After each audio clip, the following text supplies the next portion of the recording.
परमेश्वर पिता का धन्यवाद हो कि जो उस पर आशा करते हैं, जितने लोग उस पर आशा करते हैं, वे उस आत्मा के चलाए चलते हैं।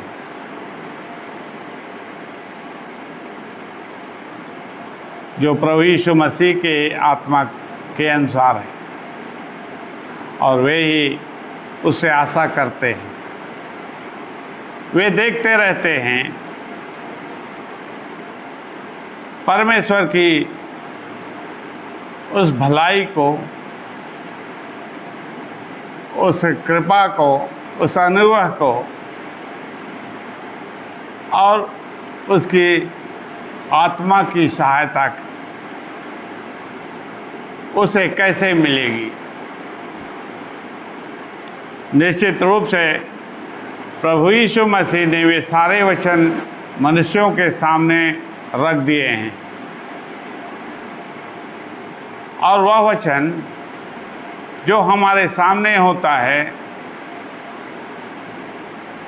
वह हमारे मन में जब प्रवेश करता है, वही वचन जो प्रभु यीशु मसीह का वचन है, सत्य का वचन है, हमारे मन में प्रवेश करता है, अर्थात आत्मा में। और जब वह प्रवेश करता है तभी हमें या तुम्हें समझ में आता है। और जब हम उस वचन को जान जाते हैं और सीख जाते हैं, तब हम उस वचन के अनुसार करने का प्रयास करते हैं। उसी वचन के अनुसार कुछ करने का प्रयास करते हैं, और जब करते हैं उस वचन के अनुसार जो प्रभु यीशु मसीह का वचन है, और उससे पहले वह परमेश्वर का वचन है, और परमेश्वर के उस वचन के अनुसार जब हाथ पर हम चलाते हैं, परमेश्वर की संतान उस वचन को अपने मन में धारण करके उसी के अनुसार जब अपना हाथ पैर चलाती है, तो जब वचन के अनुसार वह हाथ पैर चलाती है, मतलब काम करती है। और जब उसके ऊपर वह कार्य करती है तो वह बेवजह नहीं है, उसका मतलब व्यर्थ नहीं है। जब कुछ किया गया या जब कुछ किया जाता है तो परिणाम तो निकलता है। यदि वह गलत करता है तो परिणाम गलत निकलेगा, लेकिन जब वचन के अनुसार करता है तो वह सही ही करेगा। वचन के अनुसार चलता है, वचन के अनुसार करता है तो वह सही काम ही करेगा। और जब सही काम करेगा तो परिणाम उसका जैसा लिखा है वैसा ही तुम्हारे सामने होगा।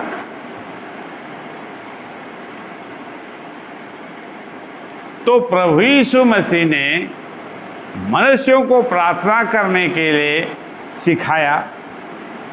प्रार्थना बस करने के लिए नहीं सिखाया, परमेश्वर ने, प्रभु यीशु मसीह ने काम करना भी सिखाया। उसने पहले बता दिया कि जैसे मेरा पिता काम करता है, मेरा पिता काम करता है, और तुम्हारा पिता स्वर्गीय पिता पर विश्वास करना। इस वचन के अनुसार यदि तुम इस वचन को पढ़ते हो और वचन को अपने भीतर भर लेते हो और उस स्वर्गीय बातों पर तुम्हारा अटूट भरोसा जब जम जाता है, तो पिता को जब वह प्रभु यीशु मसीह देखता है कि वह लकड़ी काट रहे, तो उसका पुत्र प्रभु यीशु मसीह उसने भी लकड़ी काटना चालू कर दिया। पिता जैसा करता है वैसा उसने किया। प्रतीकात्मक रूप से यूसुफ उसका संसारिक पिता था, वह बढ़ई था, तो यीशु मसीह भी बढ़ईगिरी करने लगा। और जब उसका आत्मिक पिता को पर दृष्टि करता है और आत्मिक बातें दिखाता और सिखाता है, तो जैसा वह देखता है वैसा ही वह भी करता है। इस संसार में उसने अपने आत्मिक कार्य दिखाए हैं, जिसे तुम इस पवित्र शास्त्र में पढ़ते आए हो, सीखते आए हो, जानते आए हो। क्या तुम भी जैसा तुम्हारा पिता करता है वैसा करना नहीं चाहते क्या? वैसा काम करना नहीं चाहते क्या? तुम्हें अपने पिता के अनुसार ही करना चाहिए। तो पिता के पास जो वह सिखाता है करने के लिए, समझाता है, हर एक बात को एक एक करके दिखाता है और समझाता है, तुम्हें उसी के अनुसार करना चाहिए। और जब तुम उसके अनुसार करते हो तो शरीर में, ना केवल शरीर में, अपने आत्मा में भी उसके प्रतिफल को पाओगे, परिणाम को पाओगे। जैसे एक व्यक्ति देखकर मोटरसाइकिल का रिपेयरिंग करता है, अपने पिता को, जो उसका गुरु होता है, जिसने उसे सिखाया, वो उसे देखता रहा और देखने के बाद सीखता रहा, और सीखने के बाद जैसा उसका गुरु ने उसे दिखाया, समझाया, सिखाया था, उसके अनुसार वह भी मैकेनिक गिरी करने लगा और परफेक्ट काम करने लगा। उसके परिणाम परफेक्ट सामने आने लगे, प्रतिफल उसके सामने आ गया। तुम्हें परमेश्वर ने तो इसीलिए चुन लिया है कि वह तुम्हें सिखाए,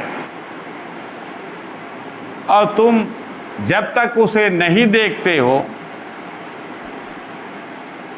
जब तक उसकी ओर दृष्टि नहीं करते हो, उस पर ध्यान नहीं लगाते हो, उस पर बने नहीं रहना चाहते। बने रहने के लिए परमेश्वर को निरंतर तुम्हारे साथ, तुम्हारे घर के भीतर रहना चाहिए। कहाँ पर रहना चाहिए? घर के भीतर रहना चाहिए। किसे? परमेश्वर पिता तुम्हारे भीतर कैसे रहेगा? उसके रहने का घर कहाँ पर है? उसके रहने का घर कहाँ पर है? और उसका जो रहने का घर है वह तो तुम्हारा मन है। और वहाँ पर कौन रह रहा है? उसके घर में कौन रह रहा है? और उसने क्या क्या दिखाया और क्या क्या सिखाया जो तुम्हारे उस परमेश्वर के घर में रहता है? उस घर में वह रहता है, तुम्हें क्या क्या सिखाया, क्या वचन सिखाया है, क्या स्वर्ग की बातों को दिखाया और समझाया, सिखाया है?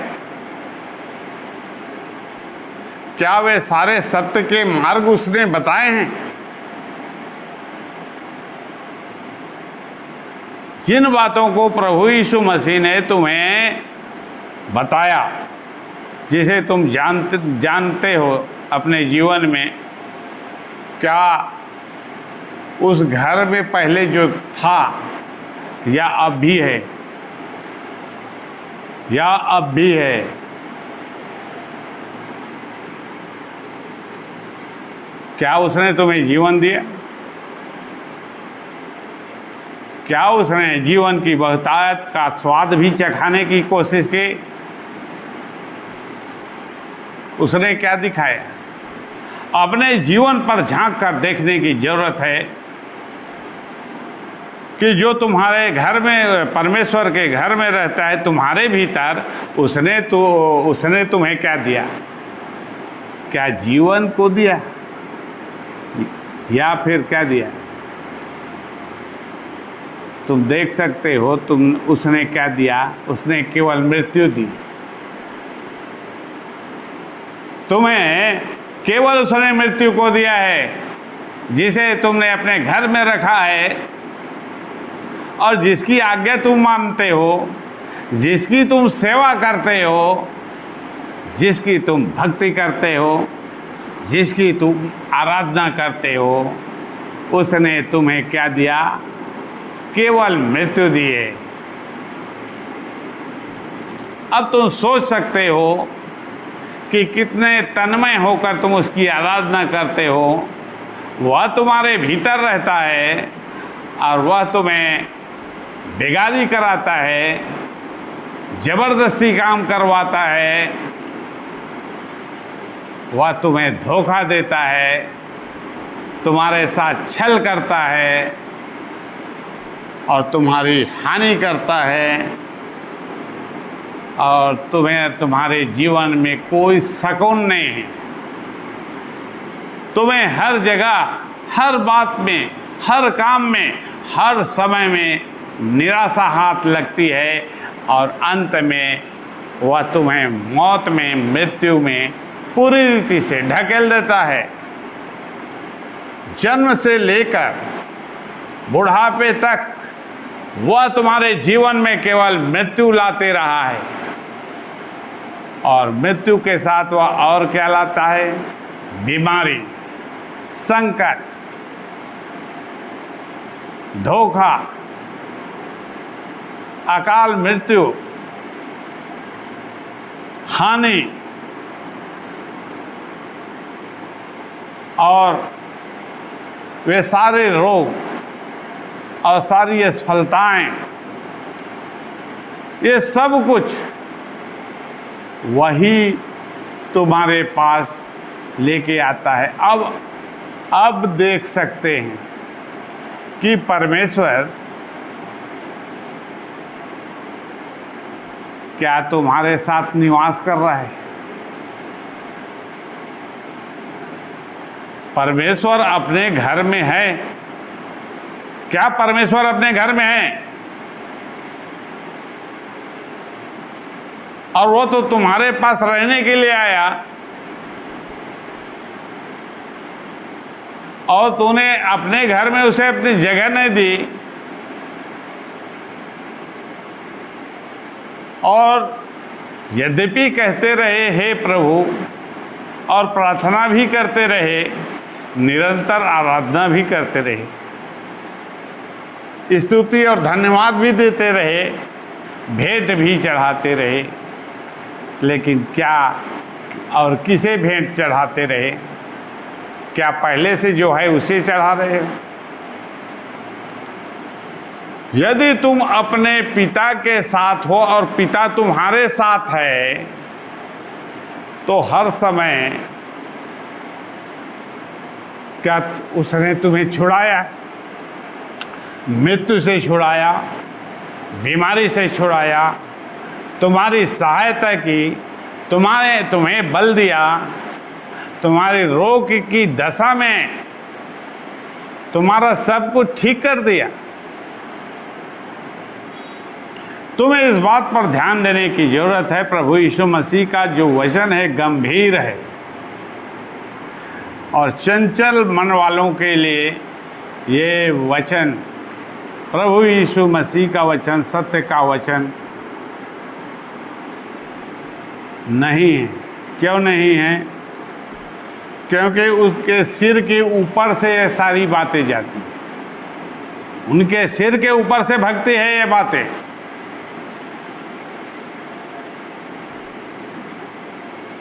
तो प्रभु यीशु मसीह निश्चित रूप से ये चाहता है कि तो हम तुम्हारे साथ वह रहे, तुम्हारे बीच में। मैंने तुम्हें इसलिए चुन लिया कि तुम मेरे निवास स्थान बन के रहो, निवास स्थान हो जाओ। हमें उसने इसीलिए चुन लिया है, जितने भी लोगों को उसने चुन लिया है वह उनके भीतर रहता है और हमेशा के लिए रहता है, एक पल के लिए नहीं, कुछ समय के लिए नहीं, कुछ महीने के लिए नहीं, परंतु हमेशा हमेशा के लिए वह तुम्हें तुम्हारे साथ रहना चाहता है और यह भी चाहता है कि तुम भी उसके साथ रहो।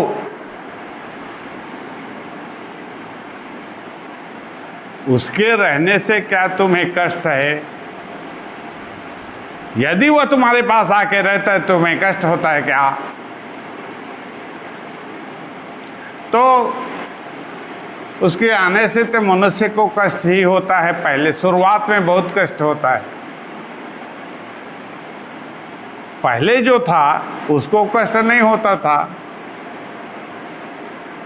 लेकिन जब उसे हटा दिया गया, वहाँ से घर से बाहर कर दिया गया और वहाँ प्रभु यीशु मसीह आके रहने लगा,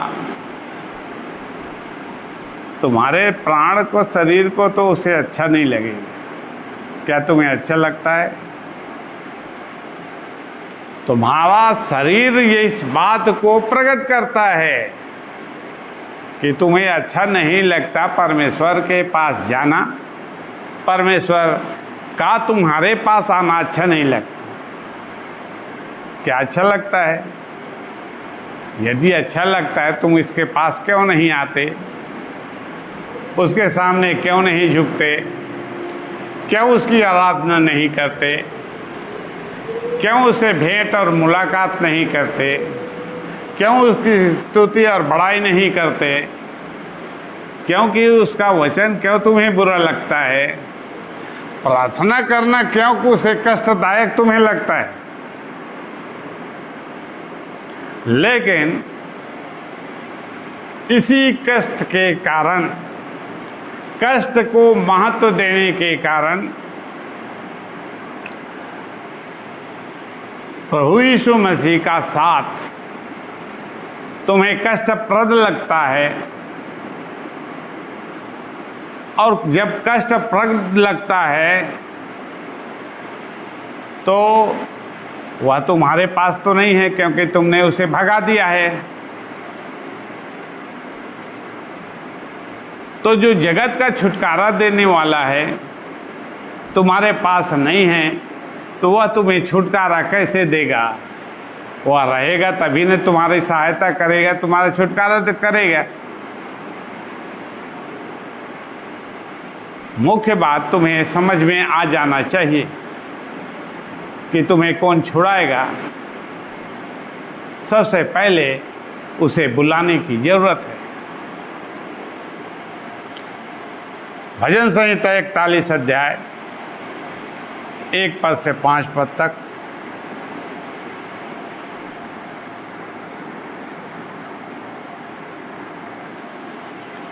भजन संहिता 41 अध्याय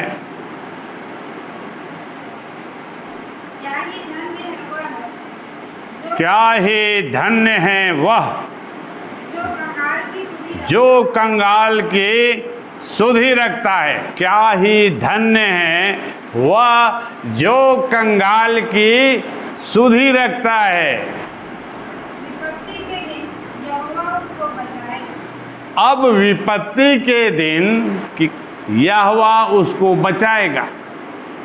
विपत्ति के दिन यहोवा उसको बचाएगा। किसको बचाएगा? जो कंगाल की सुधि रखता है। जो कंगाल की सुधि रखता है, ये क्या है? परमेश्वर की प्रतिज्ञा में से लिया गया वह वचन है। मतलब ये प्रतिज्ञा से जुड़ा हुआ है। परमेश्वर की प्रतिज्ञा उससे वचन से जुड़ी हुई है। अर्थात जो वचन को बार बार बोला गया, पत्थर को जैसे बार बार घिसा जाता है, उसमें से आग निकलती है। ये वही वचन है जिसे जितना घिसोगे उसमें से आग निकलेगी। क्या तुमने इसे घिसने का काम किया है? सत्य के इस वचन को, क्योंकि परमेश्वर का वचन आग है और परमेश्वर का वचन हथौड़ा भी है और परमेश्वर का वह वचन पत्थर है। अब जब इसे आपस में जब टकराया जाता है तो उसमें से चिंगारी निकलती है, आग निकलता है। मतलब इसमें तुमने काम किया। दो पत्थर को, एक पत्थर को दूसरे पत्थर पर मारने से क्या होता है? आवाज़ निकलेगी और दूसरा उसमें आग निकलेगी, चिंगारी निकलेगी। तो ये परमेश्वर का वह वचन है जो पत्थर है और इसमें से आग निकलनी चाहिए। कैसे आग निकलेगी? जो कंगाल की सुधि रखता है। कंगाल पर तूने दृष्टि की। तुम्हारे सामने तो बहुत से कंगाल हैं, क्या तुमने उनकी ओर देखा? ज़्यादा नहीं, अपने पड़ोसी को देखो। पड़ोसी को अपने जो सबसे निकट है। पड़ोसी कौन है? जो सबसे निकट है, सामने है, आमने सामने एकदम। और वह कंगाल है, क्या तुमने उसे रोटी दी? भूख के मारे मर रहा है। एक व्यक्ति है, मार्ग में जब जा रहा था, डाकुओं ने उसे घेर लिया और उसे मारा, कूटा और उसके पैसे लूट लिए और उसे अधमरा छोड़कर वे भाग गए। और उसी मार्ग से बहुत से धर्मी लोग गए, निकल गए देख देख के।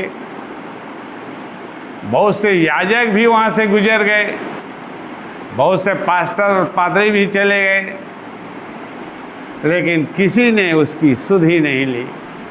वह सुबह से शाम तक यूं ही पड़ा रहा, कराहता रहा।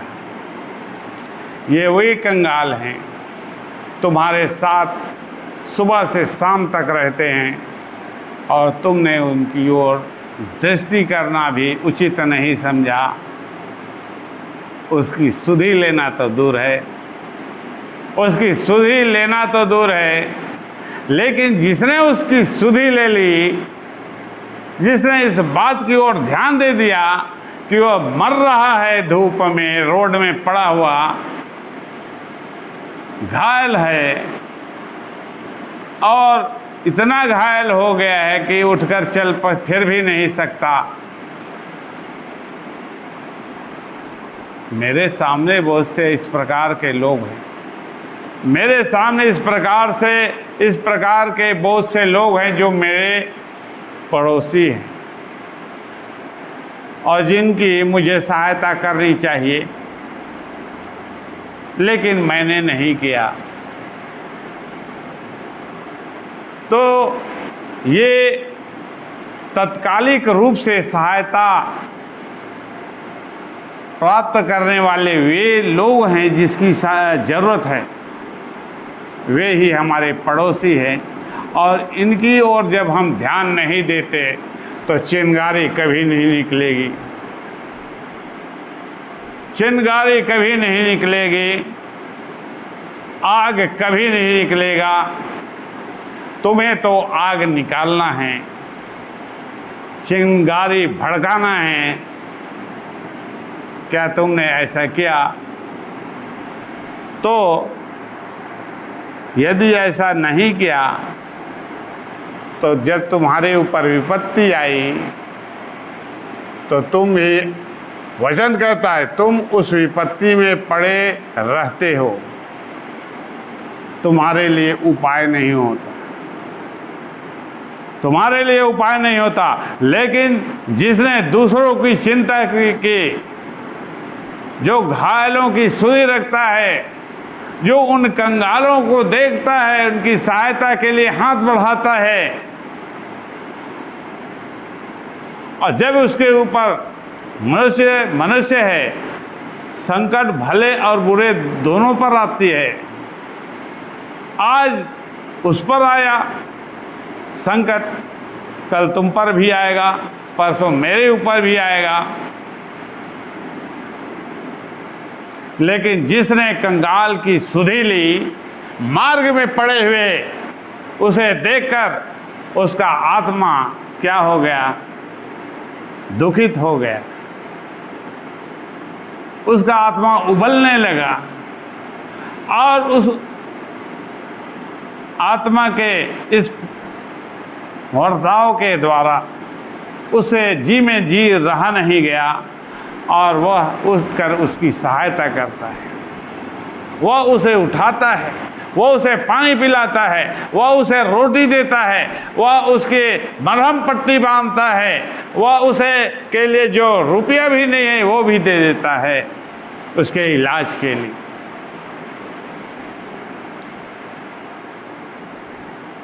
और जब वो ऐसा करता है और तुम्हारे जीवन में, तुम्हारे प्राण में इस प्रकार का संकट जब आता है, तो यहोवा क्या करता है? विपत्ति के दिन यहोवा उसको बचाता है। तुम्हारे प्राण में संकट आ गया, अचानक से तुम बीमार हो गए, घायल हो गए, गंभीर बीमारी से ग्रस्त हो गए, दुष्ट आत्माओं ने दबोच लिया, शत्रुओं ने हमला कर दिया, असाध्य रोग ने पकड़ लिया, उन सब स्थिति में तुम्हारे वे धर्म के काम, सत्य के धर्म के काम को यहोवा स्मरण रख के अपना हाथ बढ़ाता है।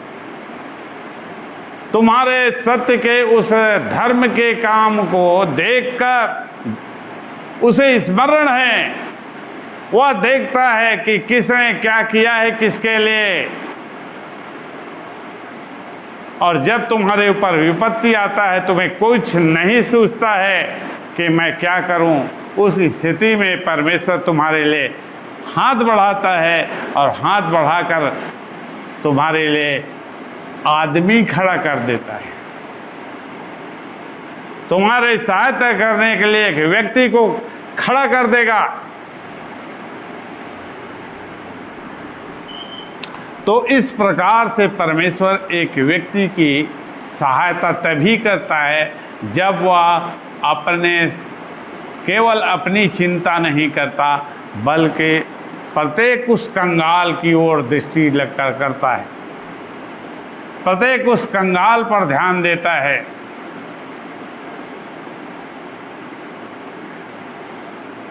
और क्या क्या ध्यान देता है?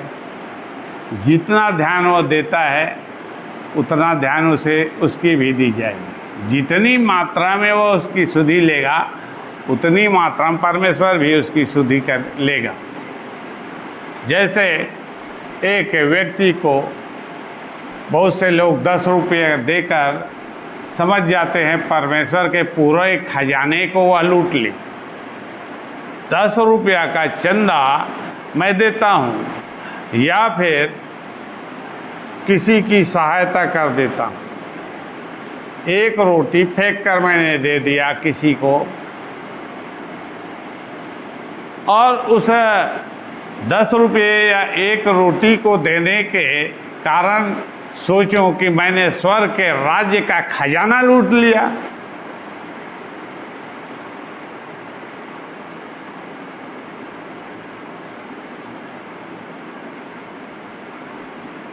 तो जिस नाप से वह नापता है, वचन में लिखा है, जिस नाप से वो नापता है उसी नाप से उसके लिए नापा जाएगा। हमें तो ज़रूरत है, जिसने बहुत बिखराया, जिसने बहुत बिखरा है, किसी को देना वचन उसे बिखराना कहता है। मेरे पास पैसा है, मैंने उसे 1 रुपया दे दिया, किसी ने ज़्यादा बिखराने की शक्ति हासिल की परमेश्वर के द्वारा और उसने 1000 दे दिया, किसी ने 2000 दे दिया, तो जो जितना बिखराता है वह उतना बटोरेगा। तुमने 1 रुपया बिखराया, 1 रुपया तुम्हें लौट के तुम्हारे पास आ जाएगा। यदि तुम 10,000 बिखरा देते हो तो बहुतायत से तुम्हारे पास लौट के आ जाएगा। तो जितनी सहायता तुम मनुष्यों की करते हो, कंगालों की सुधि, खासकर कंगाल की सुधि, जिस मात्रा में अपने जी जान लगाकर उसके प्राण की रक्षा करते हो, यहोवा तुम्हें विपत्ति के दिन बचाएगा, तुम्हें छोड़ेगा नहीं, तुम मार में यूं ही पड़े नहीं रहोगे कि रोड में किसी ने टक्कर मार के चल दिया और तुम रात भर पड़े रहे, अंत में दम भी तोड़ दिए। कोई भी आदमी छू नहीं सकेगा, भले ही तुम बहुत दूर हो अपने घर से, लेकिन यहोवा तुम्हें बचा लेगा, किसी भी प्रकार से तुम्हारे प्राण की हानि नहीं होने देगा। उस विपत्ति से तुम्हें उठाकर खड़ा करे। तो पहले उसने कहा है वचन क्या कहता है, 2 तो तुम्हें दिए जाएंगे, 2 तो तुम्हें दिया जाएगा। क्या तुमने दिया? तुम्हें देने का काम हर से करना चाहिए। परमेश्वर की सहायता और उसकी प्रतिज्ञा को पाने के लिए, परमेश्वर की सहायता और उसकी प्रतिज्ञा को पाने के लिए तुम्हें हर्ष से देना चाहिए कंगालों को। और जितना तुम्हारे पास है तुम दे सकते हो, कंजूसी करने की ज़रूरत नहीं है, क्योंकि यदि कंजूसी करते हैं तो क्या होगा, जब तुम्हारे लिए संकट आएगा तुम्हारे लिए भी कंजूसी किया जाएगा।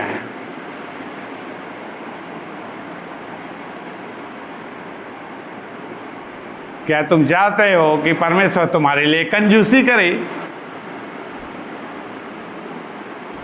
आज तुमने उसके ज़रूरत के समय में उसकी सहायता नहीं की, उसकी सुधि नहीं ली, उसके लिए अपना हाथ नहीं बढ़ाया, उसके लिए नहीं बिखराया अपने पैसे को। संकट के समय तुमने उसकी कोई सुधि नहीं ली, कोई चिंता नहीं ली। परमेश्वर की संतानों को ये सीखना है। परमेश्वर सिखाता है, जैसा मैं पिता को करते देखता हूँ वैसा ही मैं करता हूँ। तुम्हें ज़रूरत है अपने पिता को देखने की, और जैसा पिता करता है वैसा तुम्हें करने की ज़रूरत है। तब संकट के दिन वह तुम्हें हर विपत्ति से छुड़ा लेगा। चाहे कोई भी रोग हो, कोई भी समस्या हो, किसी भी प्रकार की समस्या हो, उस मनुष्य को परमेश्वर बचा लेगा और छुड़ा लेगा। 2 पद, यहोवा उसकी रक्षा करके उसको जीवित रखेगा। यहोवा उसकी रक्षा करके उसको जीवित रखेगा। यहोवा उसकी रक्षा करके उसको जीवित रखेगा। रक्षा भी करेगा, दूसरा उसे जीवित रखेगा। वह तो प्राण में मर सकता है, और जीवित कैसे रहेगा? उसका इलाज पानी होगा, उसकी सुधि ली जाएगी, उसके लिए उपाय किया जाएगा, तब न बचेगा। उसके प्राण को बचाने के लिए तुमने बचाया है, तुमने उसकी सुधि ली है, तो तुम्हारी भी सुधि ली जाएगी।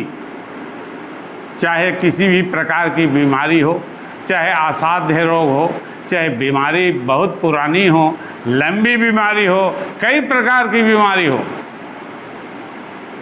ये सब का इलाज एक ही है। दो तो तुम्हें दिए जाए। कंगाल, खासकर कंगाल महत्वपूर्ण है। कंगाल की तुमने क्या सुधि ली? क्या मैंने कंगाल की सुधि ली है? क्या लेता हूँ? यदि नहीं ली है तो यदि तुम्हें परमेश्वर की सहायता की ज़रूरत है, उपाय की ज़रूरत है परमेश्वर से, तो कंगाल की सुधि लेना शुरू कर दो। कंगाल की सुधि लेना शुरू कर दो। पड़ोसी बहुत हैं, जिसको ज़रूरत है तुम्हारे सामने वो पड़ गया, वही तुम्हारा पड़ोसी है। ये नहीं कि यहाँ पर वो है तो वही पड़ोसी है, लेकिन मार्ग में चलते हुए यदि तुम्हारे सामने जो आ गया और वह घायल है, वही तुम्हारा पड़ोसी है।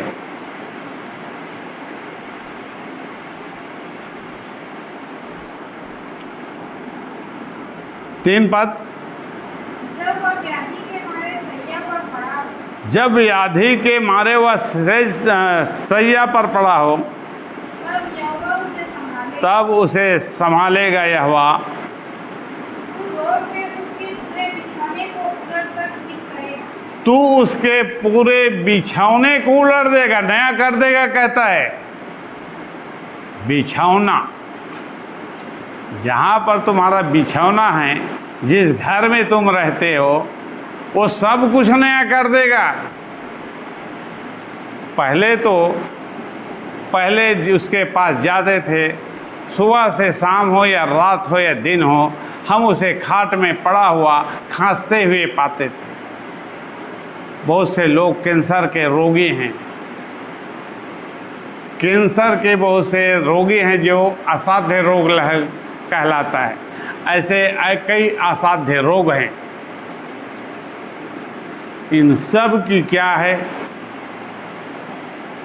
तुम्हारे वो पूरे सिस्टम को, जहाँ तुम रहते हो, तुम पहचानोगे भी नहीं कि कल हम कैंसर से सड़ रहे थे, अपने बिछौने में पड़े हुए, और आज ऐसा वह दिखाई देता है जैसे वह रोग उसे हुआ ही ना, उसे वह रोग हुआ भी ना हो।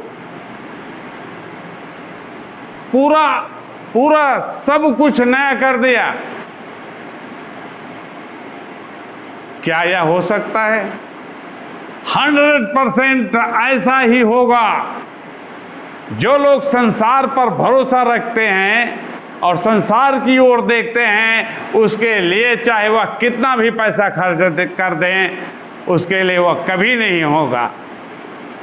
लेकिन जो परमेश्वर पर भरोसा रखते हैं, चाहे कितना से कितना भारी असाध्य रोग लगा हो उसे, वह उसे भी सब कुछ ऐसा नया कर देगा जैसे कुछ हुआ ही ना, जैसे कुछ हुआ ही ना हो। क्या तुम चाहते हो कि तुम्हारे साथ तुम्हारे जीवन ऐसा परमेश्वर करे? क्या तुम चाहते हो कि परमेश्वर तुम्हारे साथ भी ऐसा ही व्यवहार करे, तुम्हारी भी ऐसी सुधि ले? तुम अपने लिए अपने मन में कूड़ते रहते हो कि हमने क्या पाप किया है कि हमारे साथ या मेरे साथ ही ऐसा हुआ। तुम्हारे लिए उपाय है, तुम्हारे लिए परमेश्वर का उपाय है, परमेश्वर की प्रतिज्ञा है। उसे पकड़ने की जरूरत है, अपनाने की जरूरत है।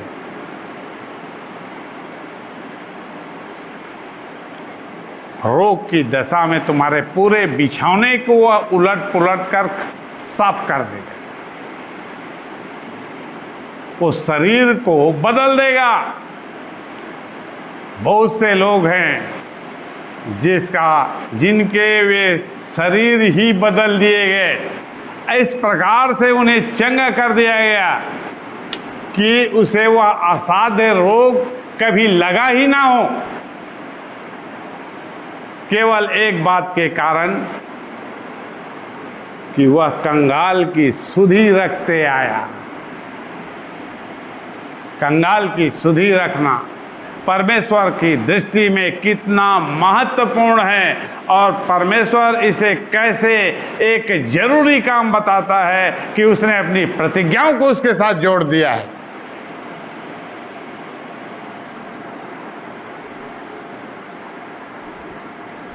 और इसे देखकर एक मनुष्य क्या सोचता है? 4 पद।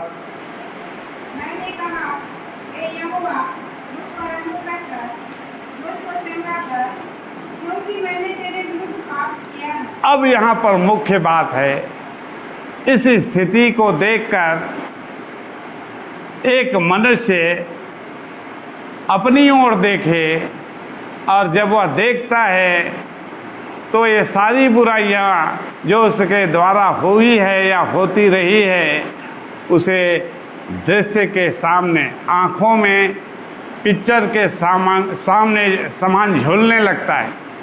मैंने ये पाप किया है।